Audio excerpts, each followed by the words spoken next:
Welcome back to the Backside Poddy. This week's episode, we chat about the TDU Sevelo comp winners have been announced. The shopping cart is back, baby. And we have Liam Walsh joining us to wrap up the summer of cycling. 2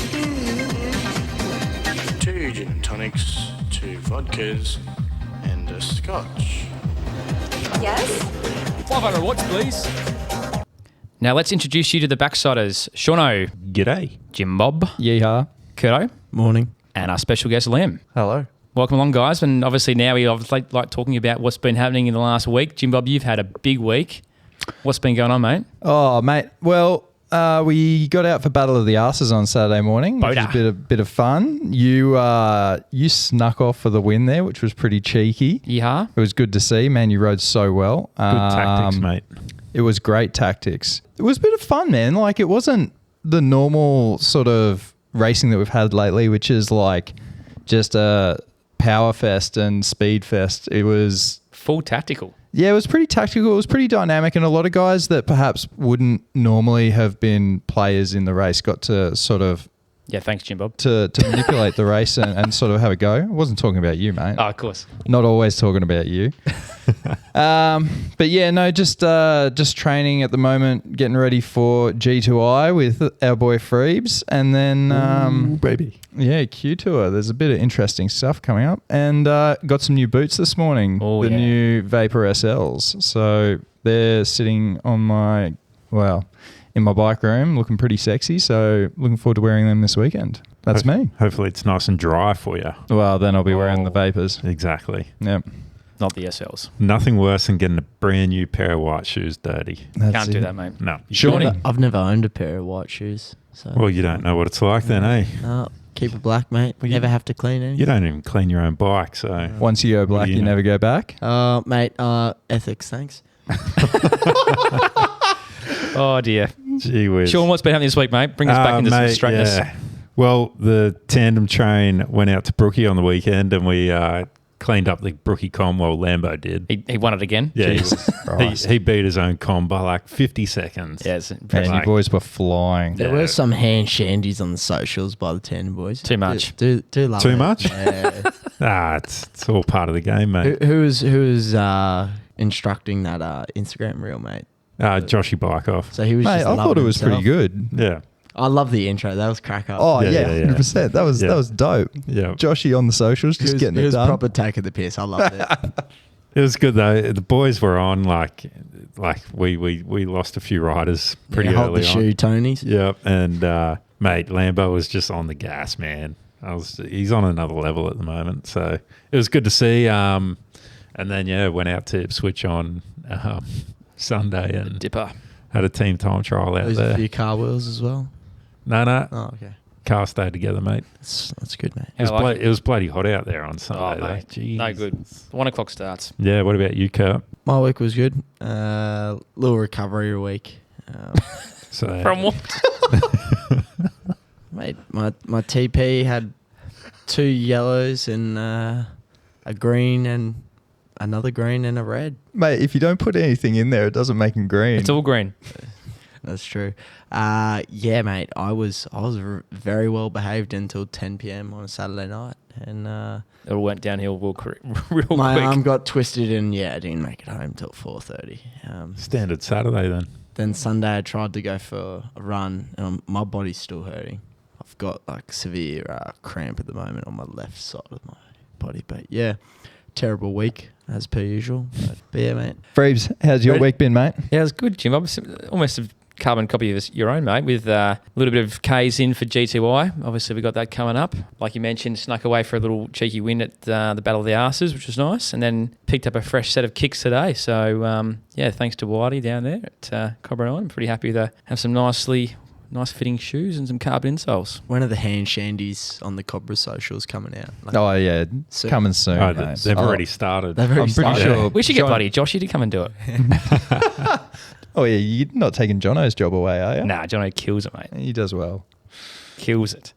Liam, how was your week, mate? Oh, it was pretty good. Sort of ended off the big block of racing I've had going on with some tracks, so trying to step back on pretty quick, and had a good week to be totally honest. I think TP, Madison with Declan, and just like smattering it on Omnium and some points racing in there as well. Like, it was nice to end this big ass summer with some track, particularly at home. Does it take you much to transition from riding the road to come on the track, or are you just sort of feeling at home without having that freewheeling capacity?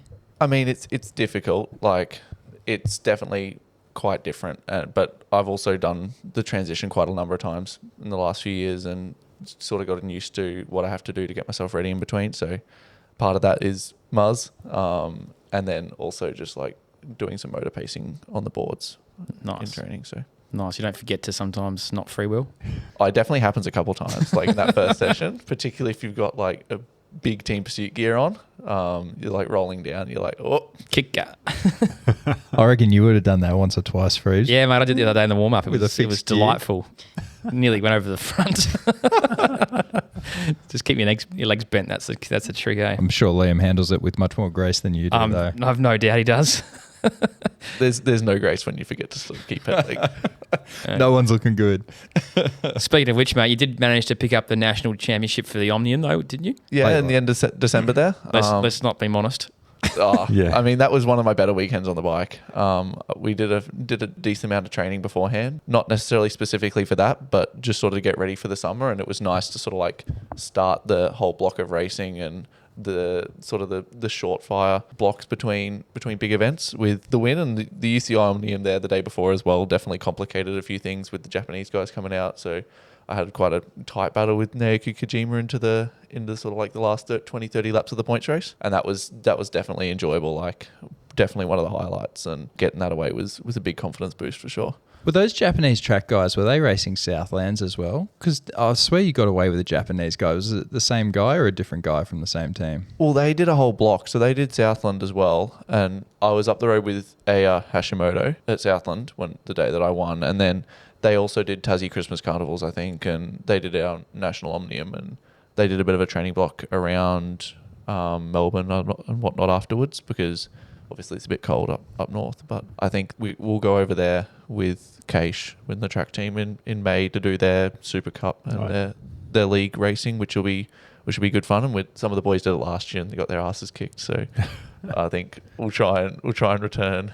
Because I've heard the Japanese track scene's pretty hectic, wild, isn't mate. it? It's wild. Like the Underground. the Kieran's like their horse racing or something like that. Yeah, it's like the underground. It's the only sport they can bet on, mate. Yeah. Oh, really? Yeah. It's like it's mad amount of cash goes through those How good? Orgies. There's Yeah, millies, mate. Glaitzer did it a few years ago when Yeah. he was sort of hitting his peak around between London and Rio, and he only got to the second or third highest tier. Like, he wasn't even racing the top guys. Because The top guys on gear, then, you reckon? Or No, well, it's actually like completely the opposite. Like, they have to ride specifically certified bikes and equipment. Everything has to be. Yeah, it's got the little insignia on the cranks and everything, doesn't it? But they also have to basically live in like a school. They're not allowed to interact with people outside to like maintain the fact that the bedding's legit. So they can't Wow. match fix, and Yeah, that's like right. they're all Yeah, right. together and sleep together and eat together. It's actually pretty Hey. wild. Hey. Hey, the boys. That's that it's like sumo wrestling back in the when I went over to Japan. They were just talking about how they all like go into a school and eat. Freaking 15 kids.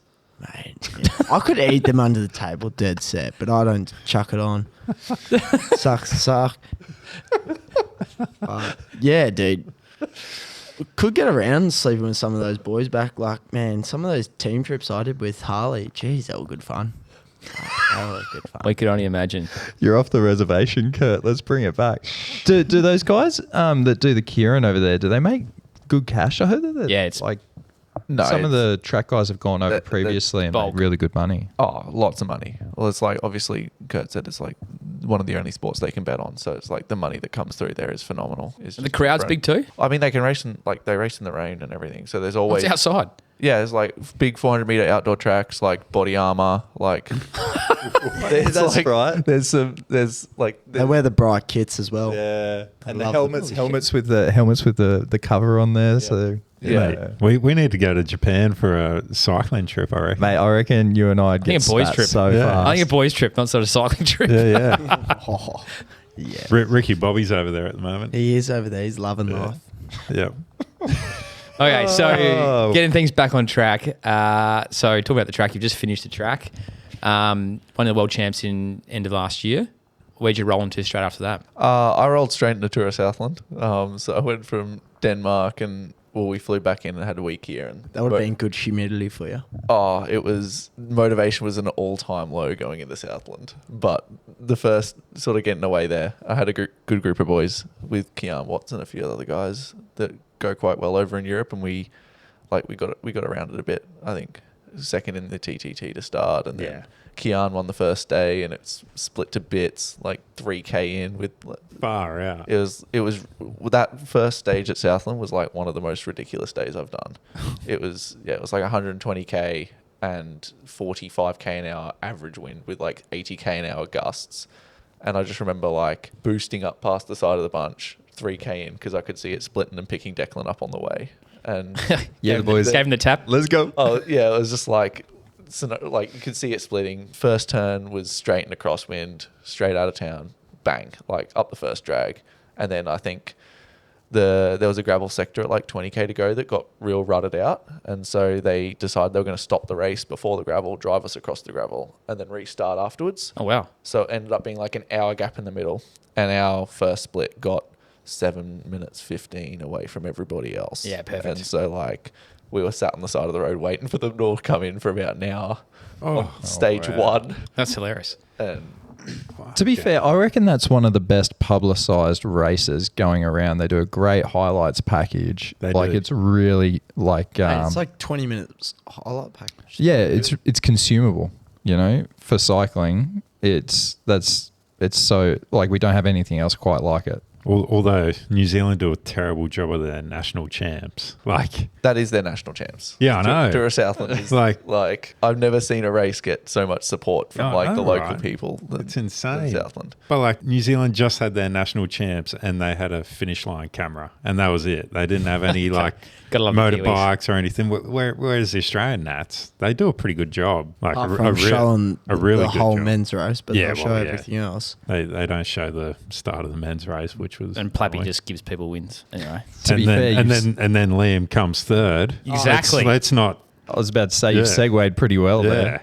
Do we start on the crit or straight to the road? I reckon. Crit. Let's go roadie. Then we'll go to the crit. All right. Which one did you want to win? Both. I wanted to win the road race the most. Okay, good. That was the one that I was like, when I saw the course was changing from Buninyong, I was like, well, I'm a chance. I was like, I'm not getting up 16 reps of 7 minutes. Like, Yeah. at least not with Luke Platt. But I was sort of targeting that one a bit more, and I thought I was probably one of the only guys, and even I was a bit surprised with how hard the race was. Like, looking at that course, you're sort of looking at it like on paper, it's like 1 3-minute climb every 15 to 20 minutes.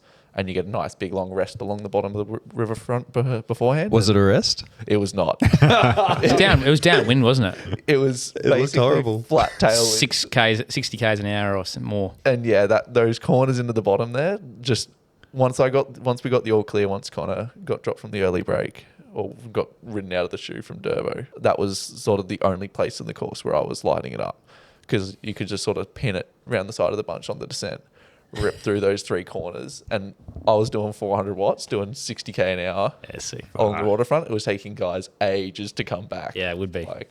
And you were just getting in that full... Yeah, little tuck that it does. Love that tuck. Oh, yeah. It wasn't making much difference because that wind was pretty strong. True. You should have been... And we're sitting up. It's like a sail. Just sail out.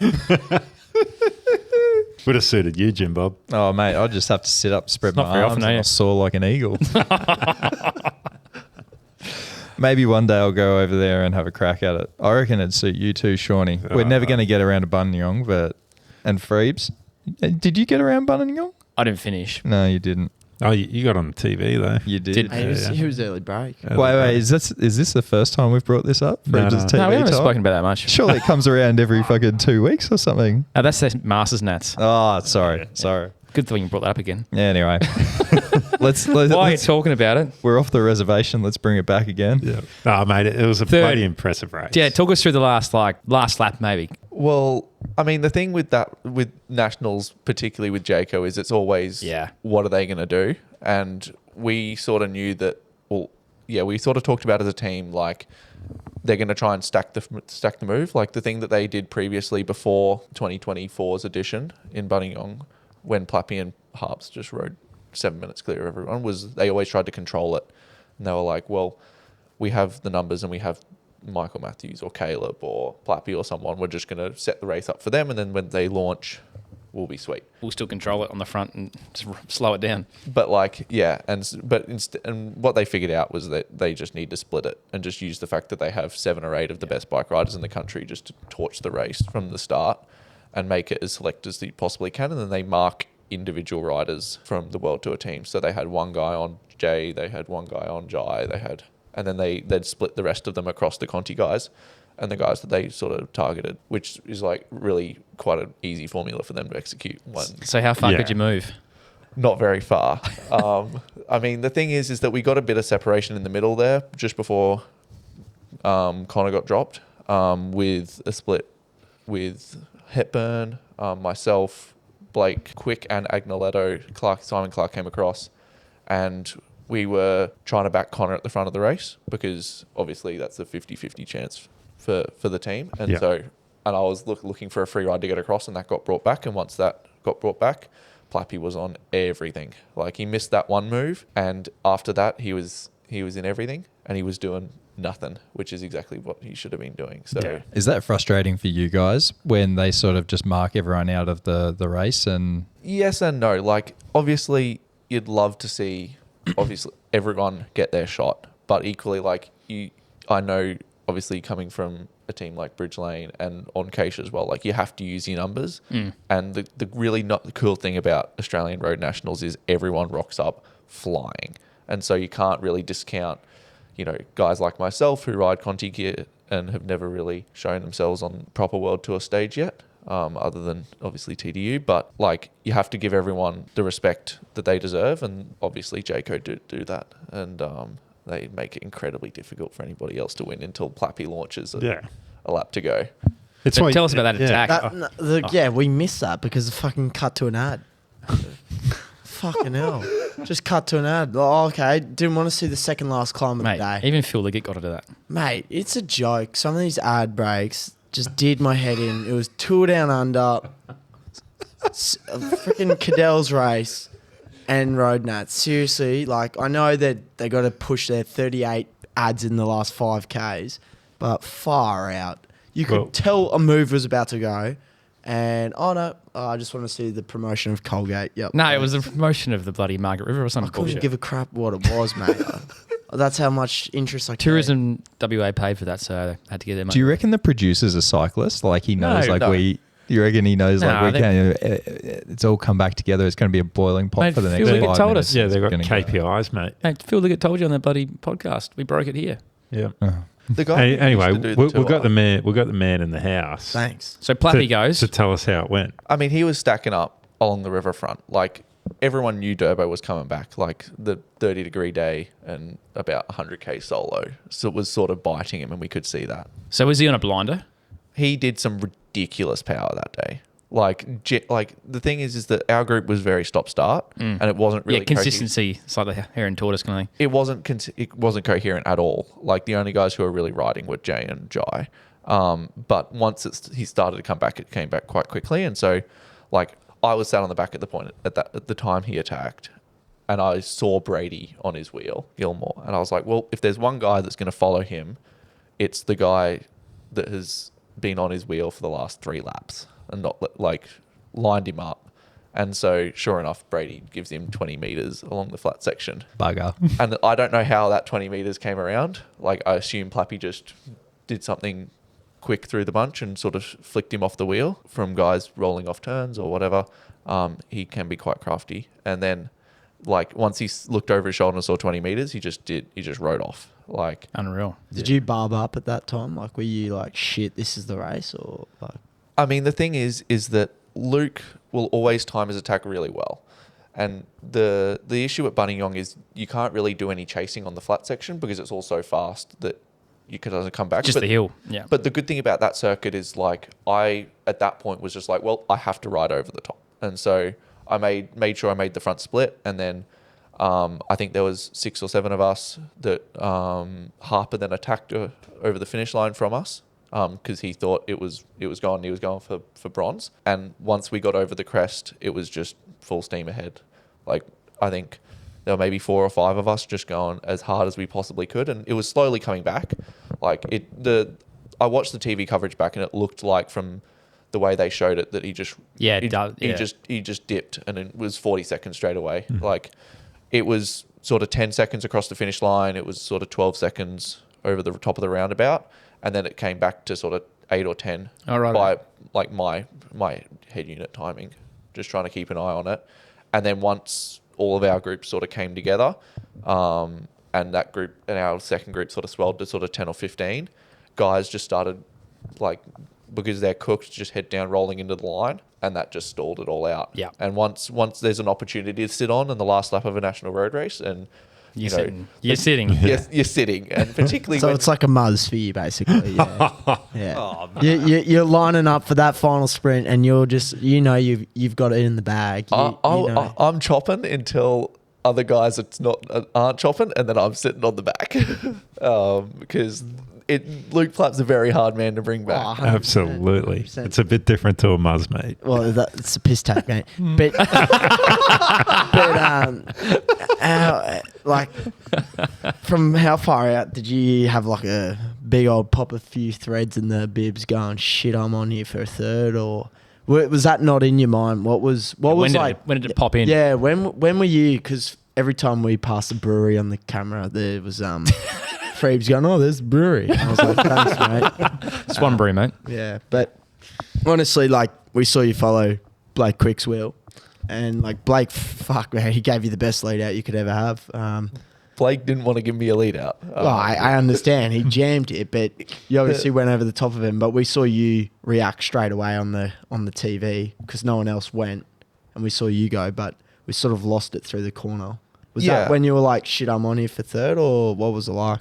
I mean, the thing is that like all along that riverfront, it all would always stall out. And Blake made the right move at the right time. And I saw it go, and I was like, is anyone going to follow this? And thought, honestly, that I would just try and get the group rolling before the last kick up, because I was sort of preparing for 1 to 2 minutes personally. Like that's what I saw, and that's what I targeted. And so when no one followed, and I saw Scotty on the front just sort of stalling it out for me, that's when I sort of realised that, well, it's bottom to top now. And I think like I got to Blake just after the left-hand turn onto the flat section after the first little kick, and I hit him straight away because, I mean, I know Blake's well enough to know that he's not going to ride me to the line, and he's not going to pull a turn in that scenario as well. Like Blake and I are relatively competitive, and so I tried to get rid of him straight away, and to his credit, he got the shoe, and I couldn't get rid of him straight away, and he attacked me at the top of the climb again, just as it went really steep. And Brady at that point was sort of starting to come across, and he'd got rid of everybody else as well on the flat section, sort of realising that the race had gone. And once Blake sat down on the proper steep section, and about 200-300 meters from the top of the climb, I went straight over the top again. You looked like you were hurting at that point, mate. You were digging real deep. I was so empty at that point. But I mean, the thing is that like it's a bronze. Yeah. And the other thing with that sort of climb is I was just trying to get to the left-hand turn onto the flat section, and once I came around that corner, I realised just how long it was to the line. And I sort of forgot that part when I attacked. And yeah, at that point, you're just like trying to find as much speed as you can along the flat section and hang on to it. And well, you finished with a little bit of a gap too, didn't you? It was like 10 seconds. It was like 4 or 5, I think, to Brady. And yeah. I sort of extended across the flat section by a little bit. Yeah. But I think also just like once I got a look at the line. Yeah, you know. You're like, and fuck yeah. I was like hugging the left-hand barriers as well because the wind was coming sort of right to left a bit. And I was just trying to make sit. I was like, I know he's not in the toe yet, but I was like, I just want to make him feel as though that gap is as big as possible. And if I'm like lining up in the middle of the road, I give big as target on my back. Was that your university degree put to use then in cycling? Like, was that it there? Was that it? Did you do engineering as well, like your brother, or no? No, I did. I don't study at the moment, but I did IT for a few years. I thought you did engineering as well. Oh well. Well, yeah, that was good chat, mate. Thanks, mate. Thanks, Kurt. I'll go. Yeah. I'll go. I tell you what, Brady had a sensational ride. He was probably one of the most aggressive riders in the whole race. Brady is really strong. Yeah. Like obviously he was on ARA for a few years, Yep. and we raced like quite competitively. We're sort of similar riders in that respect, and he climbs a bit better than I do, but I sprint a bit better than he does. Yeah. And so, like, obviously everyone knew rolling into nationals, including all the pros and including Jayco as well, that he'd be probably the main guy to watch. Really? From the Conti guys and from sort of the non-World Tour riders, because home roads, he was really G'd up and really motivated for it. And it's also a sort of course that suits him quite well. And he's just like that real punchy, really powerful guy. Yeah. And he put a lot of work into it. Yeah. Like everyone knew it. He didn't make it a secret. Yeah, the social media was through the roof. Oh, he always does it. Loves but the it's socials. It's like, it's really motivating when you're like looking at when you're looking at all the other guys, you know, you're going to be racing and they're going full gas, and I'm like, okay, we'll go. Yeah. We'll see who wins. No, you did well. What were the numbers like for you? Can you give us the World Tour numbers or no? I think, well, the average power for the day, which people have asked, is kind of underwhelming. It was like 290 watts for 4 hours 40. What was normalised then? Yeah. It was like nice. 390. Yeah. It was. Oh, shit. And how much were you Far weighing out. on the day? It was. I was about 79, 80 kilos. So that you're day. on the starvation program. Love those ones. But Mate, you are looking lean still I think, yeah. Well, I've put on about 3 or 4 kilos since for then. track or Just eating buffet food for a month Yeah. across TDU and Cadel. so Like- fair. How good's eating, eh? Yeah, Ah, so fair. eating is cheating, mate. But what was that final like 2 minute, 3 minute power? Because like obviously that's the end of a 3 hour, 4 hour. Well, how long? 4 hours 40. 4 hours 40. So that's some like good ticker. What are you putting out there? It was since when I made my move to get across to Blake, it was like 3 minutes 50-ish. Yeah. Up to the top of the last climb, and it was like 530-ish watts for That's the not last impressive. 4 4 and a minutes. half hours deep. Were you cramping at all? Like, did the heat get to you then or not? I was definitely tying up, Yeah. but like I don't personally cramp very often. And the good thing about having Morton as a sponsor for Cadel as well, Hey. Plug. Yeah, plug it. Did they just slide it in? Yeah. the nutrition was all sorted. So we had heaps of drink mix, and we had Yeah. lots of electrolyte. Like, Do you know exactly what works for you and what doesn't, or are you sort of like Elliot Schultz on the Nero podcast? Oh yeah, that looks like enough gummy bears for today. I'll use those. I'm a little bit stricter with my. Yeah, You can I tell. thought you would. You're an mate. organised man. Yeah, you're a particular type. I'm quite particular with it. I like to sort everything so I know what I'm getting at the particular time. Yeah. And I also did a bunch of extras as well. I did caffeine, obviously, and bicarb, and You did bicarb for the road race. yeah, I did. Yeah. Yeah. Are you not proud of that, or?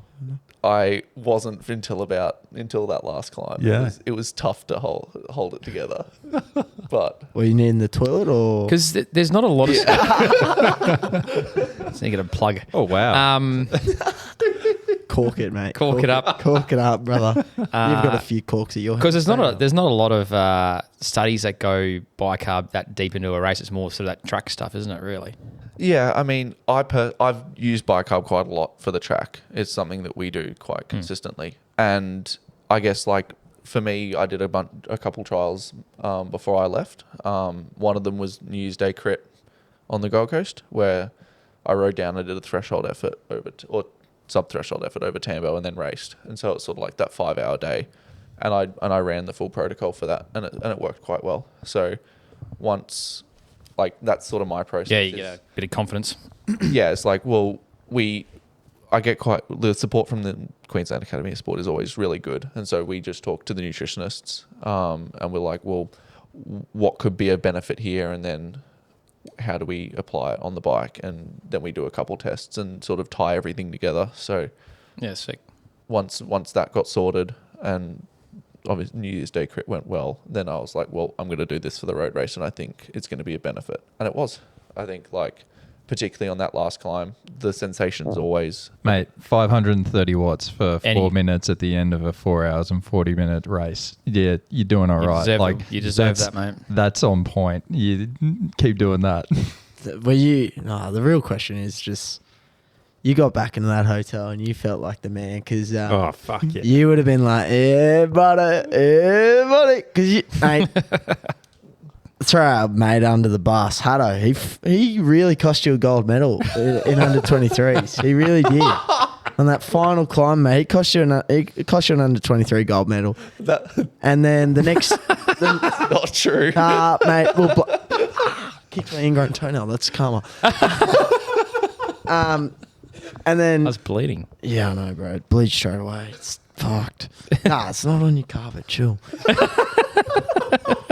It's not bleeding. And then the following year, you got like, what was the following year? 5th or 6th or something like that? I think, I ran 5th on Giant when I dropped my chain at the top of the hill. And then I ran 8th the next year when McKellar won. And then 6th the year after the first year in elite was 6. Yeah.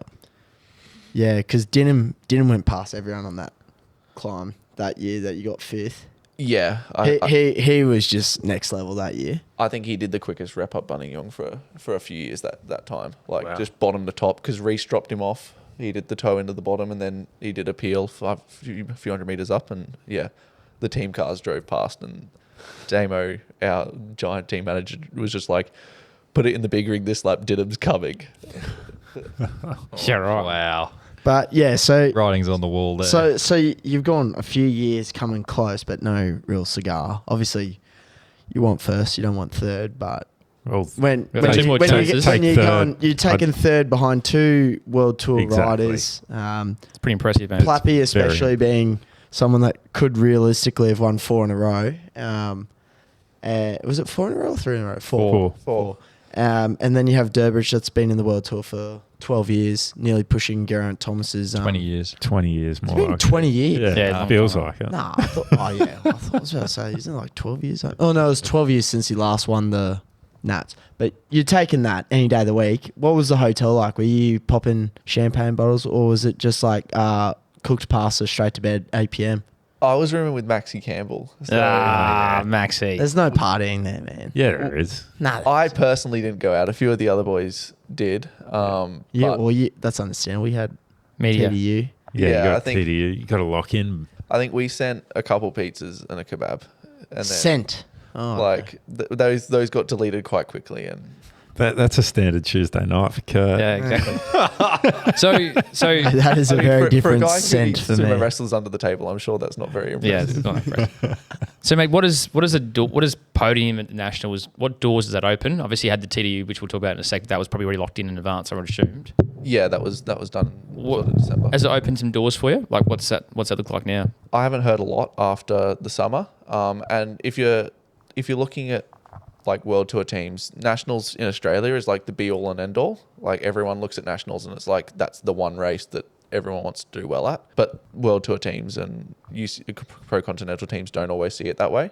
Like the way they see it is like, yes, I've performed well at a level against some of the World Tour guys in the country, but how do I translate that to genuinely stacked international fields? And so the sort of the attention from Nationals isn't what everyone thinks it is. And I guess like the second you start stringing together results and you start showing some consistency across Nationals and then some Here we go. Then TDU finishing TDU. 4th. Yeah.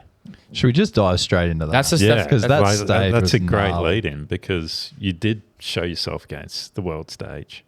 Yeah, I mean it would have been nice to get sort of 3 opportunities at it or 4 opportunities at it with the last day as well. But I think like particularly with if I was going to look at one day during that week that I was like, that's got me written all over it. That's the one that I want. That's the one that I want to target. It would have been that Victor Harbour day. I think the only other one that was like I was really keen on, that I was like that suits my capability as well was Tanunda. Barossa, yeah. Because the first year I did TDU there, I got up with Caleb as well when it was running the reverse direction of that circuit and dropped him off the year he ran second. And then, so like sort of getting involved in that the first year. And then, but that Victor Harbour day was pretty chaotic in general from start to finish. So I watched this on the TV and I saw, like, I remember there was that climb before you come into Victor Harbour. Yep. So you've done pretty well to stay in the mix as an 80 kilo rider against guys that are sort of 70, 75 kilos. I mean, Yes. Sammy Welsford got dropped off like going up the climb. So you've managed to stay in for that. Did you go pretty deep on that climb, or? I went as hard as I physically could up that climb. Like there was the thing about World Tour races is it's all that like producing the power is really difficult because of how crowded and bunched and chaotic it is with the positioning. And so particularly like with that stage, you come screaming down into Victor Harbour with like 30k to go, hang a left at the roundabout, and it's just sort of rolly from there on.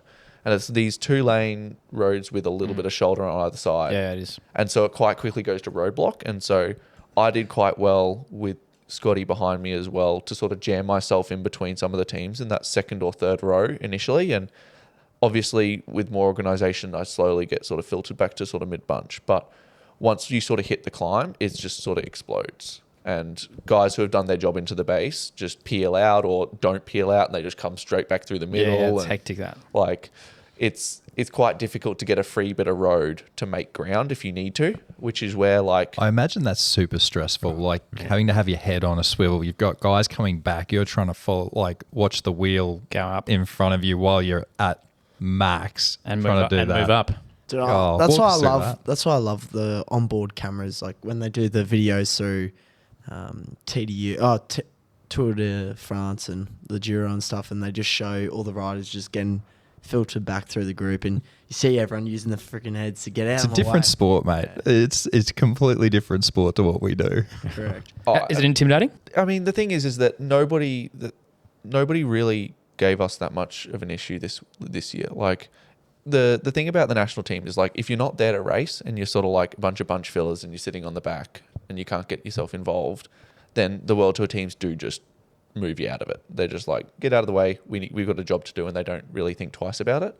But I guess that's sort of where on stage one with Fergus and Zach up in the break and Scotty getting involved in the crit as well before the start of the race. Yeah, we're here. And particularly with the year before as well with Burnsy getting the climber's jersey as well. Like they've sort of built a bit of momentum around the fact that like we are here to race and we're going to get involved and we're not going to cause issues. Like we're here to do our job and do what we want, and equally the other teams sort of respect that. And so like as long as you show some organisation and you're trying to ride together and you're not just trying to split trains and get in the way unnecessarily, then normally particularly World Tour teams, it's not as chaotic as like the Conti fields in Asia and Europe where everyone's just man against man, and some French dude's going to send you off into the ditch for no reason at 100k to go.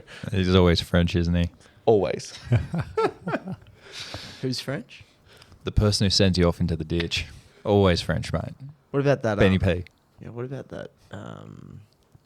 Rider a couple of years ago from Bahrain. That Yeah. chopped everyone. Oh, yeah. That came up on my feed the other day. Yeah, it did as well. Was that the dude who bunny hops the Yeah, thing? in and the, gets into caught in the the ditch. And, And, and then he looks back. Oh shit! Just knocked over 100 people. Just knocked over 100 people. And then about 2Ks later, he gets disqualified. And he's like, "What did I do wrong?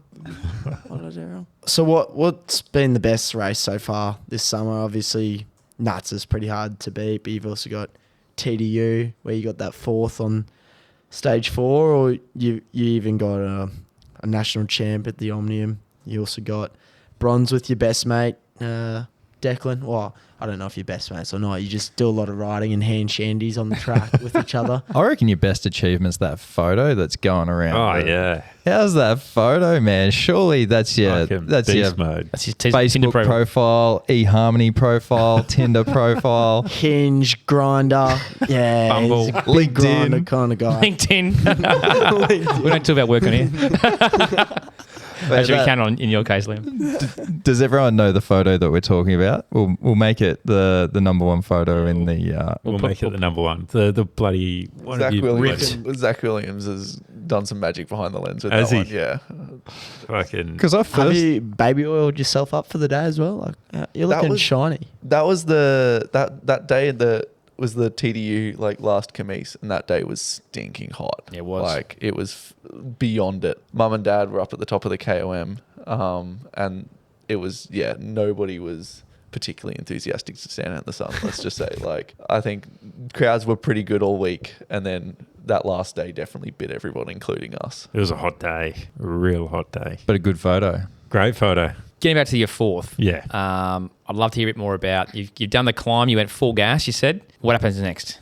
Well, over the top, like up the climb, I'm just sort of trying to stay with Tim Torn-Teutenberg from Trek. I've sort of known him a little bit from racing Conti and also been on the track. And so he was sort of my reference point up the climb. I knew he would be there. And he was also the supported guy that day. He's pretty quick as well.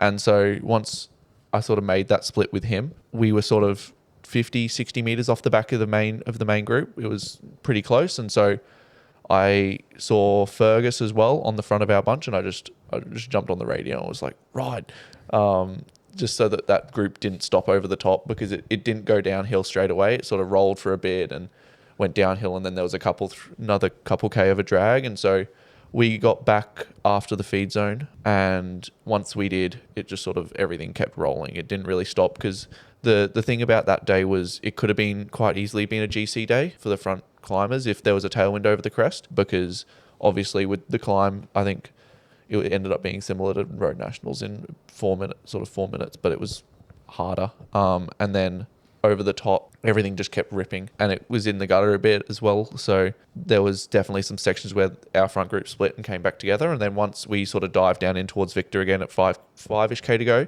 that was when it was sort of nailed on for a sprint. All the main difficulties sort of gone behind us, and it was now pretty fast. And that sort of run into the left-hand turn off the main road is just always super chaotic, because it's like 4 lanes wide, there's only 30 guys, and so everyone's just sort of sitting back far enough that they can dive bomb into that left-hander, but not too far back that they're behind the big rush. And so I'm sort of, again, searching for Tim, and I'm searching for some sprint trains, but obviously on my own it's kind of difficult to punch wind, and I don't really want to do it very much. And so I get caught a bit out by that run into the left-hander, and I think I lose like 10 or 15 wheels in the last 100 meters before the corner, and after that it's just single file. And so on the overhead you can see it like a K and a half to go, I just dive bomb this roundabout that I didn't know was there. Your favourite move. Love it. Your favourite. Love it. Like I was head down, I sort of looked up and realised I was way too far back to sprint, particularly with that finish, and so I just tucked up and went as hard as I could, and then everyone's braking, and so I managed to get a couple sneaky wheels there. So just to show you got bigger balls. I went pretty hard on the brakes to get in, but someone let me in, thankfully. And then any abuse? No, nothing there. To be fair, mate, that's probably one of the less dangerous moves that were pulled in that sprint. There was some guys going everywhere, particularly Lawrence Pithy, the Kiwi. Well, was he as wild as it looked on TV? I mean, well, as the guy behind the main altercation, I can tell you it is as wild as it looks. Like, I genuinely thought I was going down there. Wow. It looked like people were playing pinball. Well, the issue he had was he was too far forward. So Finn and a few of the other guys from Bora were a little bit caught out of position. They got split up, and so he's quite good at freelancing himself, but he got caught too far forward out of the last corner. And so he's like trying to slowly push back, but equally he's got to push in because he doesn't want to punch wind. And so once Kokar opens up, he's just like, well, I've got to go for a wheel, because otherwise he's like Tim, who I was also following, who went left. And Tim actually got a really good run, but he just had to go so far around, and guys were sitting up to the left. And so that would have happened to him if he wasn't so aggro and just sort of turned right and took everybody into the barriers. Because it was gnarly to watch, man. I was like, is this guy for real? Yeah, he was for real. But he...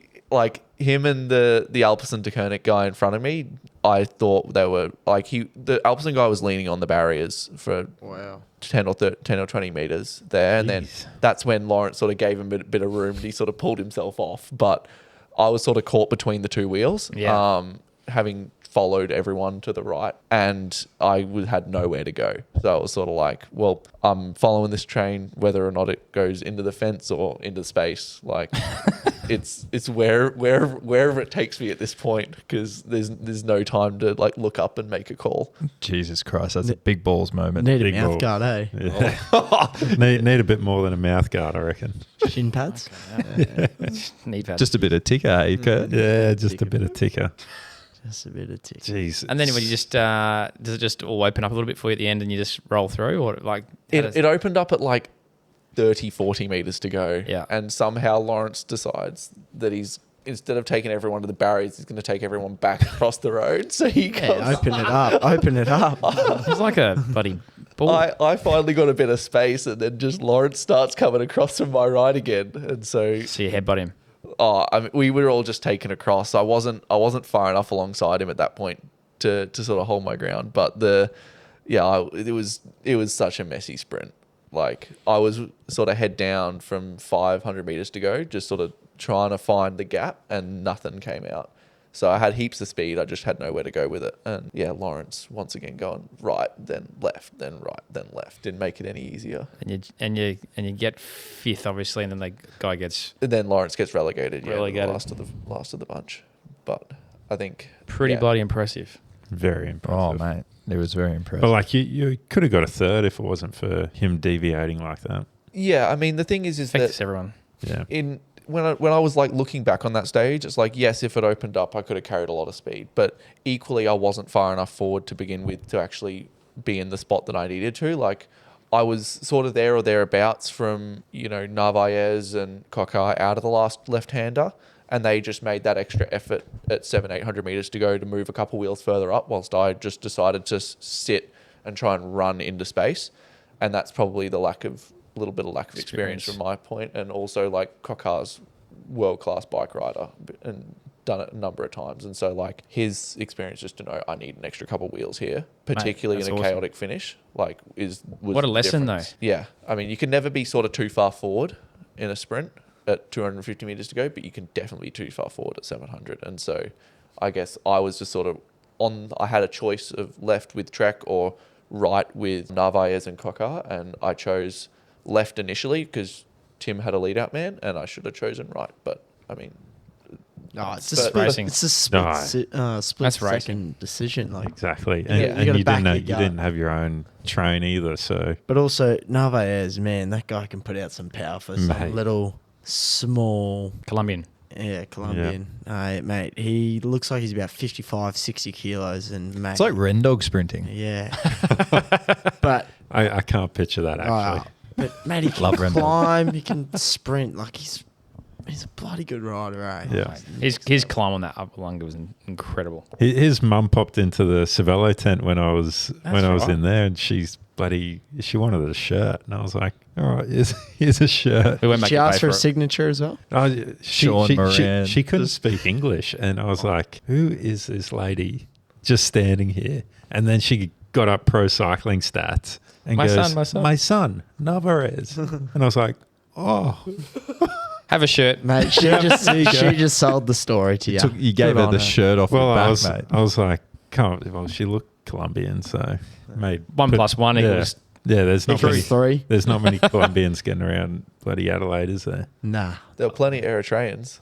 Oh, were there? Lots of support for the African riders. That Yeah, week. nice. And at Cadell's. Were there many African There riders? was the African nation, like, or Yeah, not there the was- Oceania. What's There's the African Continental Champ there as well as Eritrean, and there was quite a few there. Like there was always a corner on every stage. Oh, It that's was- cool. It was actually pretty cool. Yeah, it's really cool, man. Yeah. Like, I'd Everyone- like to see it branch out of the typical cycling nations and sort of be more inclusive. Yeah. Love that. Well, how good's World Champs going to be this year then?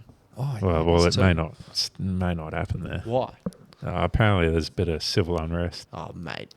Like, Kurt, Go ahead. would you Trust go? me. Would you go race your bike in? I won't He even would. work in Africa, man. So You wouldn't. no, I would. I don't take contracts in Africa. Oh, I would, mate. We don't pay talk me the, about work. We on this don't. Pay me the money, I'll go. What sort of contracts? Driving boats. Some blood diamonds. Yeah. Those ones. Driving bring it boats, home, mate. Uber driving down there. Well, I just heard you mention Cadel because obviously that's sort of the next thing after the TDU. It's probably not a bad little time to move on from the TDU. Yep. How was Cadel's? Cadell's was another phenomenally hot day, and I mean the thing with Cadell's is it's like it was always a bit slimmed down from TDU because a lot of the World Tour teams choose not to do it. So I think I'm not exactly sure on the specific rules, but some teams can skip a certain number of World Tour events every year. They don't have to go to every single one, and so Cadell's is one of the ones that a few of those teams skip. And so I think the field went from say 140ish at TDU down to 93, 94. And so there's a lot more space on the road, and it's also a bit like it's a little bit closer to a national champs in terms of the selection at the end. You don't normally get like Trek with 5 riders in the front group like they had at Uradler and TDU, and so it's normally a bit more open. And so I personally started like I did the best I could that day, but definitely the heat bit me a bit. Yeah. And also just like Chalambra is like ridiculously steep. Like, Do you think coming from Queensland and training all that heat, do you think it makes a difference when you go down south? you definitely hang on to the heat benefit a bit more. Like I personally find it quite okay normally when I'm riding in Adelaide or WA or Melbourne. Like a lot of the dry heat is normally quite fine for me, but equally like once you don't do any heat prep for a while or you don't have consistently hot days, you definitely feel it once it goes up. And that was the thing about WA and TDU. It was like that last day at the TDU was the only hot day, for that whole period. And so your a lot of adaptation dropped off. I did a lot of heat adaptation before I went, and I was really well prepped because we thought it was going to be a 40-degree day in Perth. Saunas? And I personally wasn't doing the saunas. I got the tent at home. No, I was doing heat ergos. So I was riding on the ergo with all of my winter kit on for an hour. And then I was Jesus Christ, head crack. It was. I can tell you, it was not fun. How many times a week were you doing that? That was three to 4 times a week. But like I was doing like 220 watts for the hour, and I was averaging 170 beats. Oh wow! You didn't want to just get on the Shigo. And that's like 3 peaks. It just, heart rate would just climb and climb and climb. It would never stop. Did you not want to get on the Shigo Thompson training plan and just what do you call it? Put a chair in your living room and build this tent around it and just sit in there for 45 minutes. He's a tripper. At home sauna. Yeah, at home. And mate, you had Foxy on the team for Cadels. Yeah. I used to ride with Foxy. He was one of my teams down in Adelaide. He's a good fella. No, he was good. He was reserved for TDU as well. So he was sort of floating around a little bit, and then once Damo left, he came in for Cadels, but he rode really well. I think he was same split as me, sort of third group on the road. But he had a good ride at Surf Coast as well during the week. Yeah, he did. And came like 23rd. Yeah, got himself up toward. I think it was 12th. Yeah, just sort of like but that fringe top 10 sort of scenario just outside it, and he was pretty stoked with that. I think. Mate, funny story. We about 5 or 6 years ago, we went for a Friday roll just down to the beach and back. Just Foxy, myself, and a couple of other guys. Checking the surf. Daryl with 2, and that's 2 dicks for you. Anyway, we stop off the Rob Roy for a quick beer, and I thought I'll buy the boys for first round. So I said, "Yep, what do you want? What do you want? What do you want, Foxy? What do you want?" And he goes, "Mate, just a soda water for me." I'm like, "Come on, mate, don't be a fucking soft cock. Have a beer with us." And he's like, "Mate, I'm 17." It's like, geez, you could have told me earlier. Really got me bloody in trouble. So he's a young lad, but he's a good fella. Oh, he was a cheap round at least. He was a cheap round. No. Did he cough up when it was his round? No, he only had 2. Coward. Responsible drinking. No, well, Mate, I've he's an raced him a athlete. few times in France this year as well. He rode for, I think, one of the French Div 1 teams, and so we raced him a fair bit in our sort of circuit with Bridgelane last year, and so it was like, sort of knew him a little bit racing against him, and he's very punchy and very quick. Very punchy, mate. He's one of those guys that you just like don't quite understand how he gets to the end of races. Like, Mate, always. Nationals last year, like, found a way to get to the end, and a bunch of these Div 1 races as well. He's always there, and he's always in a spot to have Pounce, a run. And same again at Surf Coast. Like, Yeah, he's good at it, mate. he finds it. Oh, you have to ask him for a beer next time you see him. See if he remembers the story. It's pretty funny. Well, with Europe, mate, going to see him over there. You got that win over in Paris last year. I did. Little cheeky win, was it? Was it a big post up or? It was a massive post A up. huge post up. Yeah, don't play it down. Don't play it down. We love a little post up. We love 2 hands off the handlebars so you get abused by everyone. But tell us a little bit more about it, mate. That day was like probably one of the better days I've had on the bike, because particularly after track nationals last year, it was pretty rough time with I broke my collarbone and I broke my ribs, and so sort of like that got extended out for like a full on 6-7 week period where collarbone wasn't quite sorted, then the ribs kept re-breaking, and they re-broke in travel as well because I hit the car side on, and so it fractured like the rib right underneath my armpit, and so it's sort of like right in that soft space where it doesn't get any rigidity, and so I couldn't like train properly until I started racing with the team over there, and so I think the race that Declan won, Ronda over Isle, was the first time I did any sort of intensity since the start of April, some 8 weeks before. And so it was pretty good to see Deckers win that day. Absolutely. I remember I got dropped at like 60, 70K to go and sort of rolled in, and he was coming back after finishing. And it was just like that moment where I was like, I looked across the line, I was like, oh, I wonder who won. I was like, looked up and saw Declan's eyes on the board, and then he's rolling back the other way, and so good. It was pretty cool. And then I sort of raced my way into a bit of form before that one. And part of what I tried to do with the boys was just sort of like, I'm going to take the liberty to try and set races up for myself, even if I don't have the legs to finish it. And if I can do a last turn for guys like Tristan or, you know, Jenna or some of those other boys that are around, then I'll do it at that point. But I just want to practice, and I want to set races up for myself in this bunch. And then when I have the legs, then I know I can convert, and I know I'm setting them up well. And so that was one of the days where it happened a bit earlier than I thought, but I was used to setting up races, and that day did not go to plan at all until about 30, 40K to go, when Saundo and Jack Shooten jumped on the front and towed the brake back for us. And then Curtis Harrison dropped me off at like 500 meters to go next to Tudor, and I just bodied the Tudor sprinter off the wheel. So good. See ya. And I just like, Get out the way. Mate, you have to give credit to Tristan Saunders, man. He is such an impressive rider. I honestly don't know how he hasn't sort of gone to that next level. I think he's a really good rider, racecraft-wise. He's always there at the end doing something for his teammate. Obviously, he's done that for you. He did it for Blake at Agnoletto. Just the other week at Warney. Did it a couple of years ago at Nats and a few other races. Obviously, he doesn't get the results because he's a team rider, but far out. He must be a great teammate to have. Saundo is definitely one of the best teammates I've ever had. Like, he's one of the nicest guys you'll ever have on the team. He's like one of the better CMOs we have had on Bridge Lane. So the morale officer comes in clutch occasionally, and so I think like he did get a couple of results in Europe last year. He ran third at a Pro Comise the week before I won, and then we got him up for a couple results at Mirabel 2 weeks later. But yeah, he's phenomenally strong, and I think like particularly with Brennan now, he's sort of got an opportunity to show that off because he's very crafty, sort of knows what his capabilities are, and he's one of those guys that knows when to just sort of light it up. He's him and Schultze and Sam Jenner are the three sort of guys on Bridge Lane last year that I'm like, I really loved having them as teammates, but I know they're going to be a pain in the ass to race against this year. Yeah. Like, mate, you see him and Schultze look the exact same on the bike. Honestly, when they're in the same kit, they look the exact same on the bike. I'm just like, mate. Did you see Saundo's trying to sell his bike at the moment? Yeah. Did you read the description? I did, yes. What made you laugh about that? Oh, not going to comment. Well, give us the goss through. Oh, I just happened to read the comment. It just popped up, and I mean, he wanted good money for this bike, and it was apparently in very good condition. What's he Saundo does keep his bikes in good nick. He's selling his Poddy marketplace. He's selling his soloist.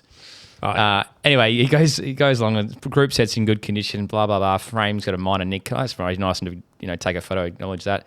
Then he goes, group set's in good nick, but the shifter for the big chainring works most of the time, and just occasionally you got to press it 10 times to get it to shift. No big deal.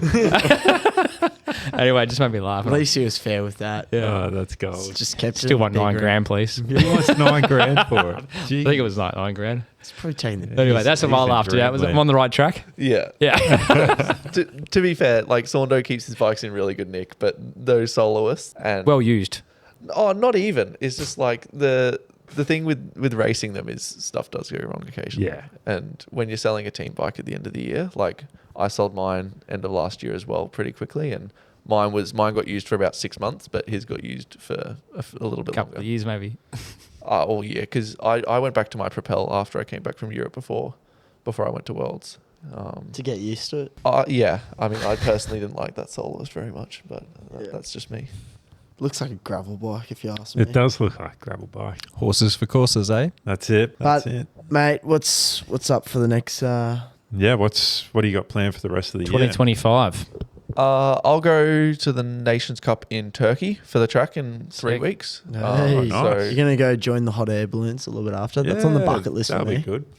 I think there'll be a decent squad going because I think it's the only Nations Cup this year Okay. that Oz is supporting. And so we'll run a good TP there. And then after that will be track nationals. And then I'll go back to race with Keish for a little bit. So hopefully Tour of Hainan, and we've got a block in Japan as well. So there'll be a mixture of Kumano and Tour of Japan and Japan Cup on the boards. And so then, like real Asian-based racing? Yeah, Europe? and then sort of like towards the end of the year, we're trying to look at just getting some European starts. nice. So obviously some of them are confirmed, some of them aren't. It's continental-based racing. It's a little bit disorganized. Yeah.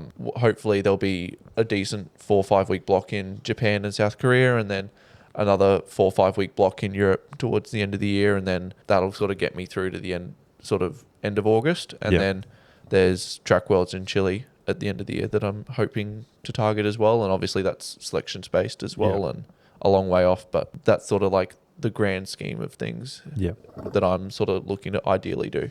Geez, it's a fully Big year. stacked year. Yeah, hopefully it'll be another full year, and the other thing that hopefully the way it pans out is having a bit more time between racing, because the thing with Bridge Lane and the old ARA calendars is like we'd go over in end of April, mid-April. Some of the ARA goes were going over at end of March as well, and so going over quite early and doing like a 4 or 5 month block over there in Europe, and you're doing similar number of race days, but it's just so much more hassled, obviously, to try and organise accommodation and travel to races, and so having some time in between at home where you can go, this is my dedicated 4-week block where we're just going to go in and we're going to race 4 or 5 tours in a row, or 2, 3 one-days in a tour, is much easier to plan for and much easier to like come in really flying for and target, rather than just trying to carry some form across a whole bunch of, big long 12-week period. Yeah. So that's 25. What's the broader goal for Liam?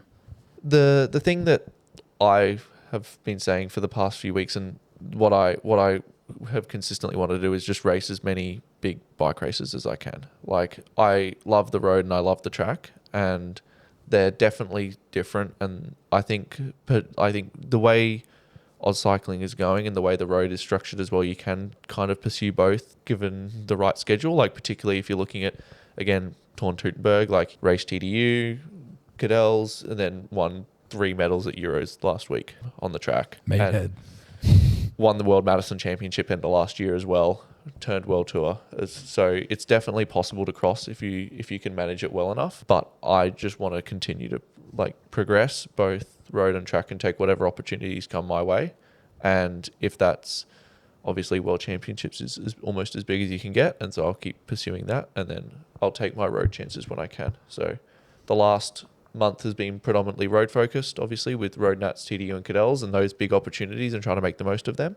And then this next little bit with the Nations Cup and track nationals, where I can set some categorization times, is sort of the next little focus, and it sort of flip-flops from there. Very cool, mate. Well, that leads into the bucket list race. Yeah. If you could go one on the road, one on the track, what are you choosing? I think the track one's kind of obvious, Yeah. and it's the one that we won a gold medal in correct. did last year. Yeah. Like, I don't think that... Put it out there for the people playing at home that aren't sitting right next to you, just knowing everything all about you. Like, sorry, paint the picture. Yeah. I think the bucket list track event for any Australian track cyclist, including myself, is that Olympic Games team pursuit ride. Yeah. That one is always big. 100%. And I think the boys that did it last year were just phenomenal. How good was Sam Wilsford's pull at the end? He lost some more hair just in that helmet. Jeez, brother. Wait, is he going over to Turkey with you? He's getting hair transplanted. Sign him up, brother. And Is there a fair bit of chat about it between the track boys? Are you like give it to him about he's thinning? I'm not really in, like, being based up here, I'm not really involved as much down there. But like the thing is that, I mean, Sam can do whatever the hell he wants. What's the WhatsApp group saying? Sorry? What's in the WhatsApp group? No one's 38 years old, mate. We use Messenger. All right, fuck it. We actually do have a WhatsApp group. Yeah. Suck a bag. Suck a bag. It's private and confidential too. No. Yeah, if anyone leaked anything out of a group chat, you're just done. I'm joking. So we got IP on the track for 2032. Oh, Oh yeah, TP. Yeah. What about the road? I personally love the Tour of Flanders. Wow. Yeah. That's one that I remember watching with Dad and, Yeah. and Finn on the couch as a kid and growing up and watching it. And so, like, would love to do that race some year. But no, that's the one. I can see it, the Tour of Flanders too. mate. Or a little Champs-Elysees sprint, mate. Chop a few wheels into that final corner and bang. Or There he Phillipson is. style. Yeah, mate. He's looking good already for it. Oh, Doing a Grandy.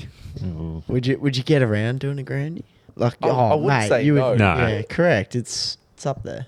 No, but I mean, I would love to do a Grandy. Tour of Flanders is the one race that I'm like, that is Bucket the best. list. That's the top of the top. I rate that. Respect that. It's very respectful. Leading into Phillipson kicking off with a bang. Oh yeah, he got relegated last night. How good was he? About time. Yeah, mate. That guy, holy smokes, man. Like, When's he going to learn? Honestly, well, it's the first time he's been really relegated. It's about time they've actually pulled him up. He's had a free run for a long time. he has. has but he? Go on, Liam. Give us the sprinters inside here. He chopped pretty hard, looking to the left and just blitzed the old mate on the right. But old mate also did ping over pretty far as well. I mean, the thing with that Alpecin lead out train is it's always Van der Poel. Like, the Philipson does run the gauntlet, but Van der Poel's the one that does the illegal move, and so he Yeah. gets relegated in lead out, and then Philipson gets off scot-free. Yeah. Correct. So that last night was clear. You should have been relegated because Yeah. you just like peeled. The rule is you have to stick to your lane. And so he set his lane sort of just to the left of Milan as we're looking at the camera. And then he just decided he was going to keel across the road. So that's the comms looking at that and they're going, easy, done. He makes his own lanes, mate. Speaking of Milan, he has his power. Everyone Off saw that today. Hey, Yeah. Boom. I popped them for some threads when I saw that this morning. 1,045 Mate. for 45 seconds. Mate, Get out of town. hold the shoe. Oh, But the best thing was when Poggy tried. when Pog went past him. Wait, Milan's on the hood still, and Poggy's giving it. He's giving it, and Milan looks at him and goes, "Brother, Is that it? is that all you got?" Sits down, Yeah. gets into the drops, and then just cranks it.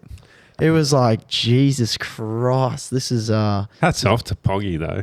Like to be going up against. It was the likes of up a Milan. hill. Yeah, but like, Gady was Still. there as well, to be fair. Yeah, Yeah. Gady was. They got fourth. mate, Yeah. Gady's going all right so far. He's hey? a weapon. He's winning some UCI points for Astana to try and keep them a world tour team next year. Oh, he's a hitter. Yeah, but mate, he's the best recruit they could have had, getting Yeah. them some points. Yeah, absolutely. I Well, wouldn't Never too be old, mate. I wouldn't be surprised if they do a decent Asian calendar with point pros and everything as well. Yeah.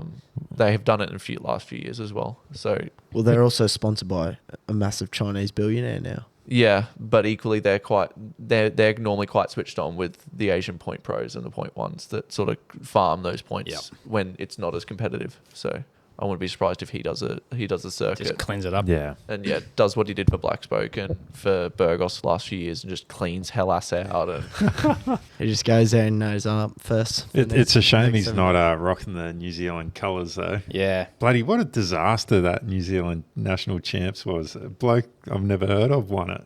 he's actually not bad. He rode for Black Spoke for the last few years. Yeah. Like he's been there or thereabouts, but hasn't quite. Who ended up winning it? Paul Wright. old Paul. Yeah. Yeah.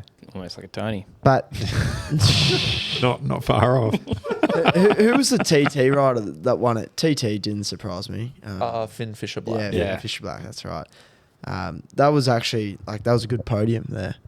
Yeah, I mean the standout from that podium is Tom Sexton in the Yeah. rides for St George and was at the track last week as well. Like How'd he go last week? he cleaned out a Yeah. little bit. Him and Campbell Stewart rocked up for New Zealand, Yeah. and Campbell always goes really well. Olympic silver medalist in Tokyo on the Omnium, like world champion as well. Tom's in their national track team as well quite consistently for the last few years. He was there in Tokyo with Kirby, and then again in Paris, I think, and then so he's always there or thereabouts. But that was a good TT from him, Yeah. and he's going real well. Talking of national TTs, Egan Bernal. Oh. He got the double and now he's bloody in hospital. Broken collarbone. Broken collarbone last night. What a disaster. Oh man, that guy. It's a shame. Can't And like catch a break. he was coming back in a career best form from all accounts. Luckily, it's only collarbone. Yeah, I know. You played it up. You'll be on the bike in 2 weeks' time. Yeah. Nah, you'll be back on the bike Tomorrow. a couple Yeah. of days. Mate, Yeah. he's getting hand shandies all into the shoulder, mate. He's back on. Jeez, tomorrow, you're mate. giving out a lot of hand shandies tonight. Yeah, you have been, haven't you, mate? What's on forward what's on the brain? Oh, mate. You are so generous, hey. Saturday Feeling night. generous tonight. Saturday night was big. Oh, geez. I'll leave it there with that one. Thank you very much. Should we debrief the Savello giveaway? Yeah, let's do that. Yep. Well, I think it was all Queenslanders that won the bike. Clean sweep. Yep. Benny Forsberg, he won the first prize, which was the S5 or R5. He's chosen the S5. Mate, he's going to go so fast, that bloke. Yep. So Moff's checking the floor stock and making sure we got his size in stock, and hopefully... Oh, you'd hope so. Yeah. And then James Hammond, who unleashed up the mountain last week with a 656, getting a PB at 501 watts. With nose not bad, breathing eh, at Liam? 173. That's Very good power. Yeah. He's impressed with that. Yeah, he won second prize, which is the Sparrow or the Soloist. I If it was me, I'd go the Sparrow. Sparrow for sure. Every day of the week. What's he doing, do you know? Has he chosen? I haven't actually spoken to him about that one. Well, you better get in touch. Yeah, I better get. Otherwise, in we'll touch. give it to someone else. Yeah, I know Kurt Toes is pretty keen on a new bike. He's still running a Yeah. clapped out rim brake giant TCR. So anyone selling your bike, let me know. And then Fraser McQueen won the Bahrain jersey, and Peter Davis with the FDJ. They'll be going up in the pool room, I bet. Old Petey Yep. from Adelaide. He's a good lad. So that was good. A bloody bit of a funny one last week, actually. Onto a different topic quickly. Well, Bloody- the local scene. We're doing Yeah. a world tour. Yeah, but Bring it back. Yeah, we'll go back to the Brisbane. To the people.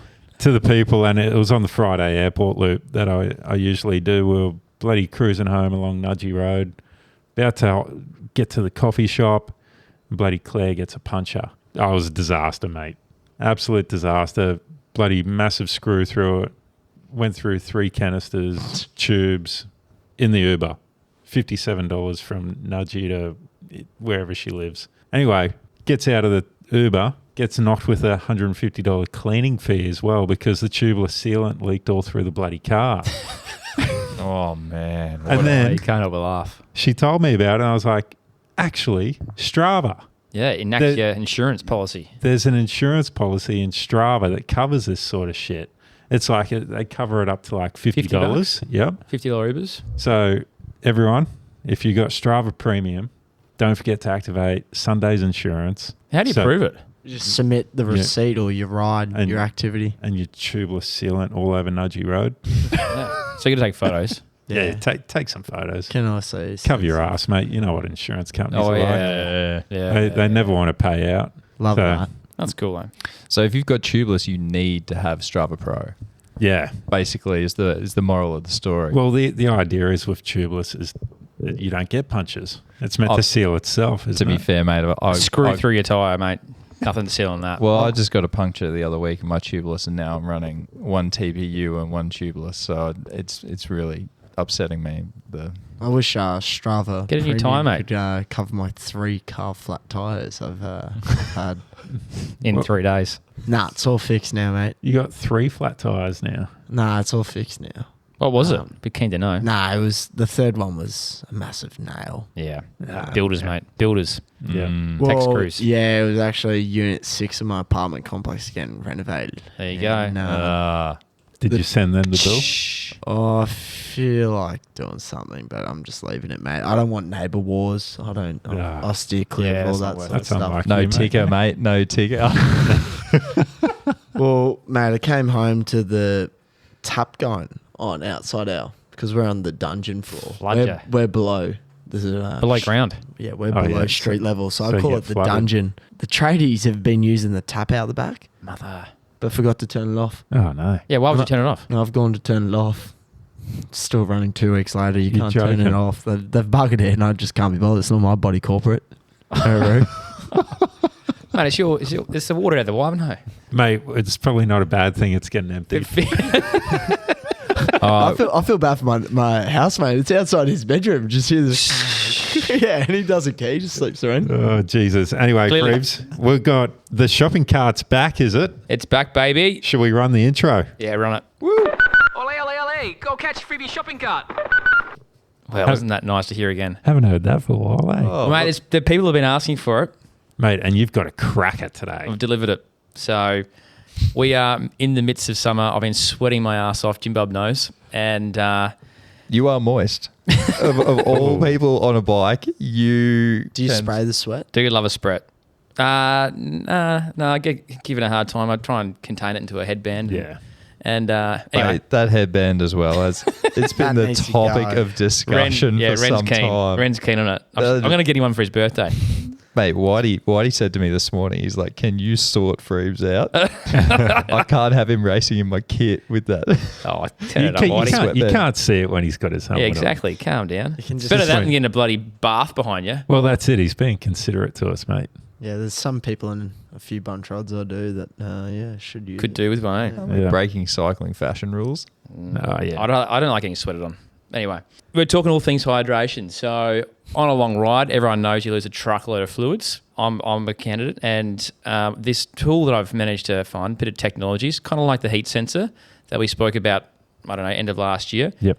This little device clips onto your heart rate strap, in your instance, Jim Bob, on your arm, if you will, and it measures the amount of fluid you're losing per hour, so in milliliters or whatever it might be, and then it also measures all your electrolytes, potassium, magnesium, Jeez. sodium that's coming out of that sweat. So, That's a bit of a game changer. well, mate, for someone like me who probably loses bloody 10 litres on a ride, it makes a big difference. Absolutely. And what, you get this data live to your Garmin, do you? Yeah. So one of the products in the market does live to Garmin, even to Yeah. Garmin Watch if you're a runner, or if you're James Hollins and you run a Garmin Watch as your bike computer.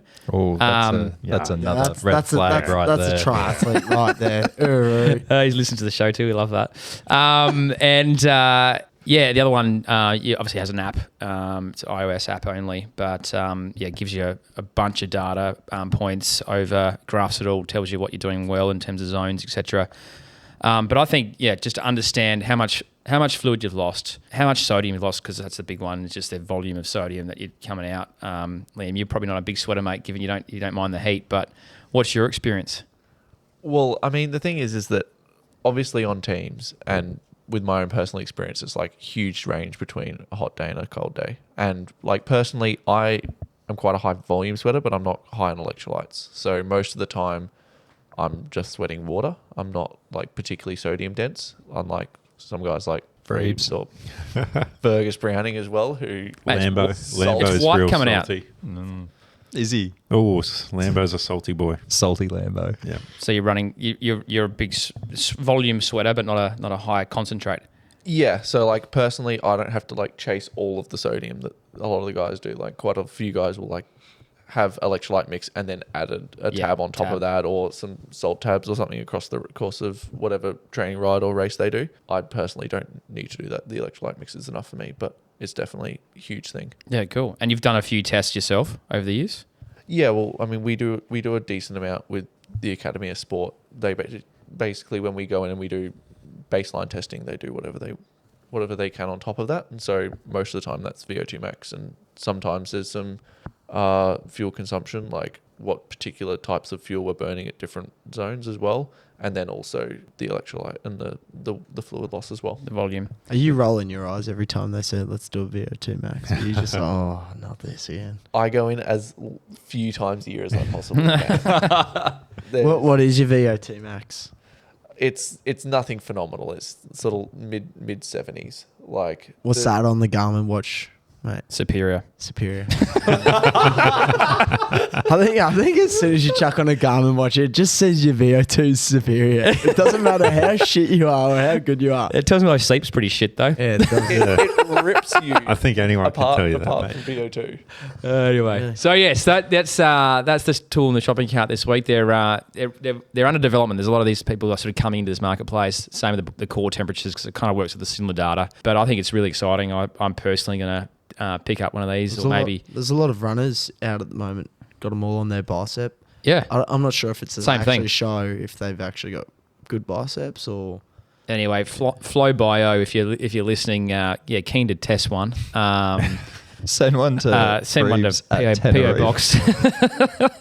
But yeah, no, I think it's like, hey, nutrition's obviously the big talk of the town. Where we live here currently in Queensland, and obviously everyone's in summer at the moment in Australia, but those days do massively differ from a cool day. Even this morning was so much cooler. I only went through half a bottle. I Yeah, it was hardly nice. sweated this morning versus like, mate, it's like Sunday. Yeah, it's coming out of every orifice. So 2 days difference. And yeah, it's unreal. So I think I reckon it's the game changer. I reckon it's a good thing to have in your cart. And let's see. Well, the fact you get the live data onto your Garmin, you'd be like, oh, I've lost a litre, but I've only had 300 mils of water. I better go and get myself a Mountain Dew. How long does this take until every single World Tour rider, Conti rider's on it? They already are, mate. So already Bora are. are using this product already, and so is EF.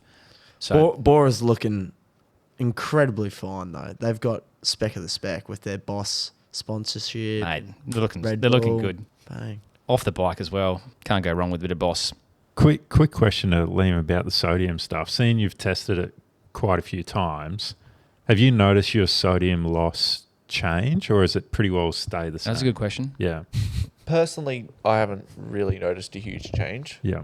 I guess like the thing is more so the most important thing is the fluid. Correct. And the thing is as long as you're replacing the fluid with enough electrolyte, Yep. then you really can't go wrong. And so the getting over specific into it is really only like an Ironman ultra endurance sort of situation, because like you can lose a decent amount of fluid in 3-4 hours, but not anything. But you've got stores already, plus you take And as long as you're doing your thing off the bike as well before the start and after the end as well, then you can sort of make up the difference. It's not so specific as, for example, like the nutrition, the carb and the fueling protocols that are like getting a bit more specific, and where you're trying to time particular things at different times. That's a good point, because I think the actual these apps that they come with this software, it actually tells you what you've lost, obviously, but you can then calculate that back into what you need to have post race or post ride, to then refuel yourself up with water, sodium, electrolytes, etc. For the next day. So it's like part of it, it's recovery as much as it is as on bike. Yeah.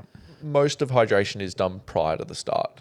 You can't make up for poor hydration before the race. You can't beer doesn't do any good for that, does it? Yeah. Free just kept playing catch up every Saturday morning, mate. It's terrible. So bad. So bad. The one day you need it. I reckon this is super cool. Hey, like imagine where we're going to be in 5 years' time in terms of like head units and our wearable Glucose monitors. In terms of like, imagine you've got a chest strap that's. It's just going to be too much data. I saw some bars that it's got like a computer on. It's like that won't. That's won't be stupid, mate. it's built into the bar. Yeah, So we know, Yeah, mate. righto, Tony. It's not going through because can you imagine this clapped out bike gets smashed in the Tour of Taiwan with the Shangyan. Insurance, mate. Mate, I can tell you right now, someone's going to have a smashed up face worse than my scooter face, and all you're going to have is lawsuits with this company going under within a week. If it goes into a guardrail and it just shatters everywhere, mate, it's ridiculous. It's not going to happen. The thing that's probably going to be more true than this is actually you're going to find some products going to be able to tell you how much weight you've lost live on your headset before that's even allowed. Getting weighed, you reckon? Well, that's this fluid monitor, because that's how you lose I've your weight. gone in at this much, and I'm currently this much. I've lost this much. Yeah, exactly. It's going to tell you that before that stupid head unit even gets out of a prototype, let alone into a World Tour race. You might see someone in UAE riding the bloody Dubai Palms at 30 kilometers an hour with it being a hot shot, but that's about it. I'm telling you right now, it's not making it in a race. I love your passion for it, mate. Thanks, Yeah, it's the brother. most passionate I've seen for ages. Got some lead in your pencil there, buddy. More than lead. I've got a red pen at the moment, mate. I'll quickly run through Cootha. Yeah, get into it, mate. And then we'll wrap it up, I reckon. Perfect. So as we said before, James Hammond, 656. Yeah, that's 501 super watts. impressive. Mate, well done. Sam Mans. That's Finn sort of numbers. Yeah. Just obviously a lot heavier. Yeah, I think James probably has 25 kegs on Finn. Plus a few kids, or Yeah. yeah, who knows? Yep. Finn's got a few kids out there that we just don't know about, though. Oh, I'm sure he Liam wouldn't loves mind you it. saying too, mate. Liam loves it. Semi Manzano, 810, 352 watts. He must be, what do you reckon, 74, 73 kilos? Nah, lighter. About that. Lighter. 72, I reckon. Yep. And Brent Ducker, He's No, back. breathing. back in the top three. Mate, he's back and he's cruising too. Yeah, well, I think his heart rate monitor might be on the 126. on the Did you flick there. did you use the first activity or the second activity? You know how it auto uploads Oh, for him? mate. You just get double upload. Like, brother, how many Cooters are we counting nowadays? Yeah, does that double count? He's losing kudos from me over that. Sorry, Brent. But he's back. He's back. And in the women, we had Risha Lewis. We had a couple PBs in the women this week. And Risha Lewis, 10:59, no power, 164. M. Yorkston, friend of the show, PB. 11:10, 253 watts, pushing some power. Love that. And Angela Menteith, 11:54. She's a regular on the mountain. I checked her stats out. She does Not even a top 3 PB, that one. Ooh. So, well no done. power, no HR. No power, no HR. But another 515 people tackled the mountain. Yep, that's it, mate. Pretty impressive. Pretty impressive. Mate, it's like a highway up there today. Mate, it was off chops, eh? Yep. Love It's it. like the Western Freeway. Yeah. It's the things we love to see. Lucky I slept in. I got abused by fucking the Channel 7 bloody truck today. Mate, you got to remember to look before you turn. Mate, I was hugging the left-hand side, doing my effort, and he's bloody just and I'm like, can you go around me, mate? And he's wound down his window. I don't know what he's saying because I'm in the red. And I'm There you like, have it. dude, Oh, mate. I'm not slowing down for you to go around me. I'm doing my effort. Leave me alone. Go the other way. Go the front side. Oh, mate, he's being polite. Yeah, and then Maybe he was abusing saying me. maybe he's saying hello. Oh, Maybe he was cheering me on. Mate, It's possible. Anyway, we're good for the public. Don't worry about us. So, great. Mate, it's been a delight having Liam on tonight. Mate, it's been real good. Thanks for coming on. Thank you for having me. Lots of good stories, some insightful cycling knowledge. I don't know if everyone, this is what I picked up. Your knowledge and your racecraft is probably second to none. Like, of people that we socialise in. Like, mate, obviously you're getting results world tour stuff, but like just, you know, but your positioning in the peloton, that stuff that you understand, really impressive to hear, mate. No, thank you. I've had a lot of support as well from Balmoral and Louise and quite a lot of the people coming through. Like, it's quite a unique sort of area to start riding because we get to race so often, and so sort of getting to benefit from that and develop it over some 12, 13 years has been, enjoyable. Yeah, congratulations, mate. Balmoral is very supportive of you, isn't it? Like, a very supportive club. Like, they're big and proud, knowing that there's 10 riders in the race and 5 are in the breakaway. Even the commentators know about it. They're quick to publicise that as well. I mean, the junior development for me when I first started was great. And then elite team, track training, everything. Like, they do everything. And I'm highly biased with dad and mum and obviously being a club member for a long time. But it's, I think, like, getting to benefit from that and then also getting to show the skills that they've helped develop is really cool. Yeah, well said. Lovely. What's the one question you always ask, Freebs? Oh, mate, who do you want to see, or who do you want to hear on the backside next? If you had... Throw someone under. Let's get them on here. I think I have to say Declan. Absolutely. Like, that guy has some stories. And he's a very good, classy bike rider to match. We've had him penciled in for a little while. We just got to get in touch with him and line him up. So, Declan, if you're listening, we're coming for you, buddy. Yep. My other question before you go is, what's your best time up the backside? I've done 6:55. Very nice. A few years ago, but that needs to be refreshed at some point. But I'm not sure when I'm going to get a chance to actually have a run. Final question. What's your FTP? What's your FTP? I don't know. Oh, don't be like that. He knows he's lactic threshold. Yeah. All right. Thanks again, Liam. See you, mate. Thanks, mate. Cheers. See you next week. Hooroo. Thank you. Hooroo. Yes? 500 watts, please.